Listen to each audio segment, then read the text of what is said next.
За сайн байцгаана уу та бүхэнд энэ өдрийн мэндийг хүргэе. Орхон аймгийн онцгой байдлын газар цацраг хэмээн орлогоос хамгаалах асуудал хариуцсан мэргэжилтэн дэслэгчлэн байна. За энэхүү 8 дугаар сарын Орхон аймгийн онцгой байдлын газраас цацраг хэмээн орлогоос хамгаалах тэмцэх урьдчилан сэргийлэх сарын 1-ийг өрнүүлээд байна.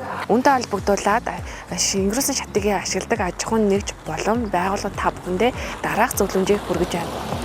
За шингэрүүлсэн шатыг авахд анхаарах зүйлсүүд байдаг. Үүнд баллооны дээд бөмбөлөх хэсэгт үйлдвэрсэн байгууллагын тэмдэг тэмдэглэгээ он сар өдөр тэмдэгдсэн байгаа хэсгийг шалгана та. Мөн баллооны халт ямар нэгэн согхгүй байх ёстой. Баллон бүрэн будагтай байх. За мөн хийх тээвэрлэх хадгалахад анхаарах зүйлсүүд байдаг.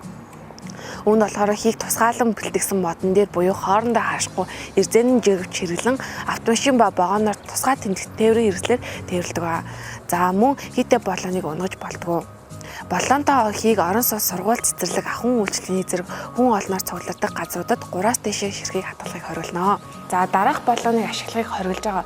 Үүнд бол баталгаачлалтын хугацаа дууссан хаах хэрэгсэл бүрэн бус баллооны их биеийг 1-3 хэсэг нь бодоггүй байвал хүзүүчин дэх бичиглэл буюу пайзгүй металл хэсэгт өөрчлөлт орсон хүзүүч баллон суур гэмтэлтэй болон ашиглагыг олвол ийм үед бол ашиглагыг хориглож байгаа.